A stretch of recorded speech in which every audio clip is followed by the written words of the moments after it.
chiffre bi mu la jox nga tax nga ne nga mook Awa Diop bu ñu sëyee du baax parce que seen chiffre fi mu dal baaxul kon kull Modou Ndiaye ak Awa Diop toujours fu ñu àndee du baax te loolu nekkul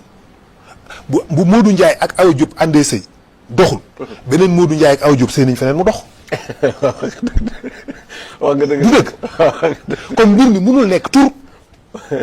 nit ku du sa tur mooy tax nga sa biddéew jóg wala sa biddéew yàqu tur kese rek déedéet du tur kese du ñaar ñi dañoo war a sëy kii nu mu tudd Modou Ndiaye kii nu mu tudd Awa Diop nga jël nga déchiffrer Modou Ndiaye déchiffrer Awa Diop associé ko génnee ko boole ko wàññi ko ba génne chiffre chiffre bi 7 la baax na wala yii yéen seen chiffre 3 la 4 la baaxul nga bàyyi la ñoom ñaar ñu dem beneen Awa Ndiaye ak Modou Diop ñoom ñaar ñi sëy nañ ñoom am lépp yooyu tëddeewul noonu c'est pas simple que ça nit ki yow naar nga ngelaw nga wala safara nga wala suuf nga wala bar nga loolu amul déedéet da nga nekkul ni nit ki dafa nekk suuf wala mu nekk ngelaw wala mu nekk safara nit moom nit rek la ban la bu ñu defar mu nekk yàpp ak deret ak yokku léegi nag yow sa chiffre bi nga xam ne ci nga judd ci ngay dox muy sa biddéew noonu ko mën a tuddee bu ñu tuddee ko biddéew moom mën na am chiffre bu stable ñu tuddee ko suuf mën na am chiffre bu agité wu ñu tuddee ko par exemple safara wala bu tàng mën na am chiffre boo xam dafa léger ñu tuddee ko ngelaw wala boo xamante ni si bu instable la ñu tuddee ko ndox mais en réalité nekkul yow yaa ko nekk mais mën nañu de saraw xaan dafa dëkk ci ndox buñ ko tuddee utiliser termes yi parce que léegi termes yi ñu utiliser mënul expliquer li ñu bëgg a wax d'accord maanaam li ñu bëgg a expliquer li mu doon dëgg-dëgg amuñu les mots pour mën ko wax waaw est-ce que comprendre nga si si parce que baatu rawxaan rawaan dañaa yow de ay rawaan yu bon ñoo la topp ay rawaan yu bon amul rawxaan du bon rawaan yu jinne rawxaan malaaka la rawaan malaaka la du nekk jinne mukk d'accord da nga dégg ñoo la da nga am rawaan yu bon da nga am rawaanu seytaane mais en réalité amul mais dañuy utiliser terme bi noonu parce que xamuñu nu ñu koy tuddee ñu ne kii kat dafa am rawaan mais rawaanu seytaane amul rawxaan nga jógee ci baatu ruuxaan di malayka ruux la loolu toujours day positif dana ànd ak nit nag nit koo gis ay malaaka ngi la topp ak ay seytaane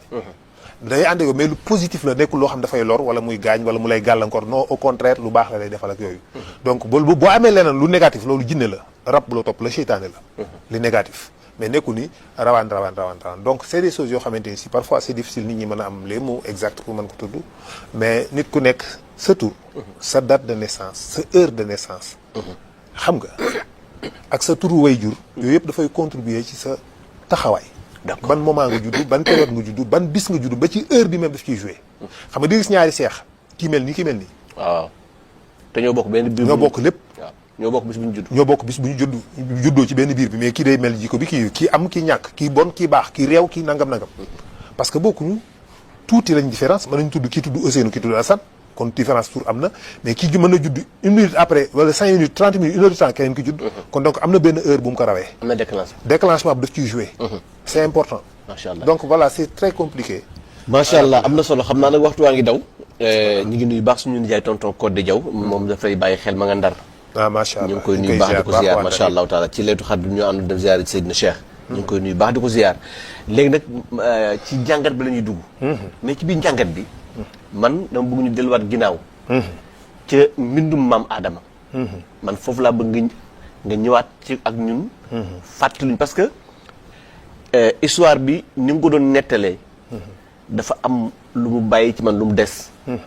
lu mu bàyyi ci man mooy bi yàlla di mooñ maam Adama fa seen bind nag maam Adama pour amal nag kawnu bi loolu laa bëgg nga ñëwaat ci ak man ci mooñin bi ak ni ko yàlla nammee pour defar ko ak bi mu koy préparé ak matériel bi mu doon préparé loolu laa bëggoon nga ñëw ci ak man waaw xam nga Adama ak kawnu bi ànduñu kawnu bi Adama démb la kawnu bi yàgg na Adama 10 000 ans la univers bi 15 milliards at la xam nga kon ñaar yooyu soriantoon na waaw 15 milliards d'années ci li ñu xamagum ci univers bi duré na ko te Adama 10 000 ans la 10 000 ans ak 15 milliards gis nga différence bi 10 000 15 milliards bari na de donc 15 milliards année existe na asamaan si am biddéew yi am jant bi tàkk suuf si am après 4 milliards d'années Adama amul 4 milliards at suuf si nekk na ko Adama amul donc kañ la mais xam nga li nit di jàngate foofu mooy bind gi yàlla bind kaw na bi pour lan la. surtout loolu. aussi ci lan la ci nit war a mën a gëmee yàlla pourquoi nit war a mën a gëm yàlla. yàlla am na pourquoi nit war a mën a gëm ni y a quelqu'un y a un Dieu puissant boo xam ni moo nekk à l'origine du tout. moo bind asamaan moo bind suuf moo bind nit moo def lépp. pourquoi nit war a mën a jàpp loolu est-ce que tout simplement message bu ñëw rek la parce que ab yonent dikk na lu ñu ne yàlla am na moo bind asamaan suuf loolu moo tax ñu war ko gëm loolu kese rek. wala ni yàlla bindee ñun dañoo war a gëm ni yàlla am na. xam nga yàlla dafa bind bindin boo xam ni bindin waaw boo xam ni dafa bëgg li mu bind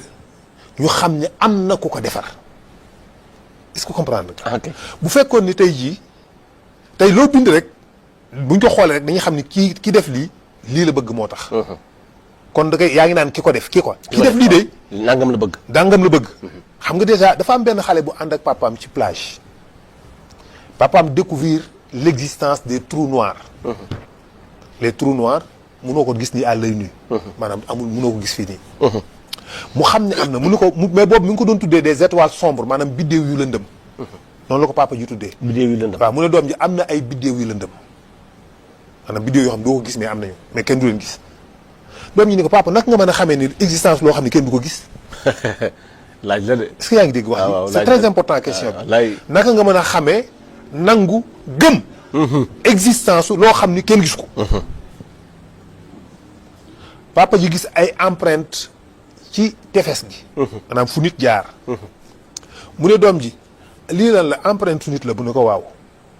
mu ne ko ndax gëm nga ni ndax gis nga ni